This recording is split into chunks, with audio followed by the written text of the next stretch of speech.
Well, as I think back about growing up on the farm, life was pretty wholesome. I was a kid in the 60s, and while culture things were going wild in the cities, the Vietnam War, life was pretty wholesome on the farm. Get up and do chores, get on the school bus, and come home from school, get on the tractor, or out and do yard chores, homework after supper. It was good growing up as I think about it. It was hard work, seasonal work. It was challenging sometimes to stay warm when you had to thaw out a cattle fountain with a 40 below wind chill, or when you had a bale straw with 106 degrees outside and one bathroom and everybody wanted to get the dust off as fast as they could at the end of the day.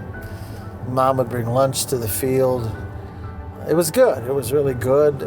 There was time to think. I often say now with so much going on, there was time to think back then.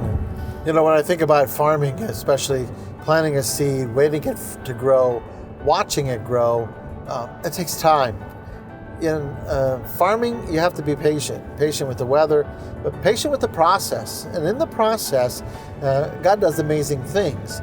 You know, city people joke about, what do you do on a farm? Watch corn grow. And as you know, you really can't see it grow, though it does. And it really takes patience with our faith, too, because sometimes I don't think we realize the kind of growth that's taken place in our faith that's happened over the years, the way in which, without us knowing it, God has, by our prayers and by our celebration of the sacraments, how God has really taken our faith and moved it and grown it, too. This year's Diocesan Appeal focuses on cultivating faith, and in that regard, one of the things most important is that we also cultivate vocations to the priesthood and consecrated life. And young people today are looking for a meaningful way to give themselves to the service of others, including the service of our Lord in this church. And so I'm really grateful for our 8 seminarians this year, but I know there are others who are seriously thinking about, how can I make a difference? I said to myself when I decided to go to the seminary, there's nothing more important than getting to heaven.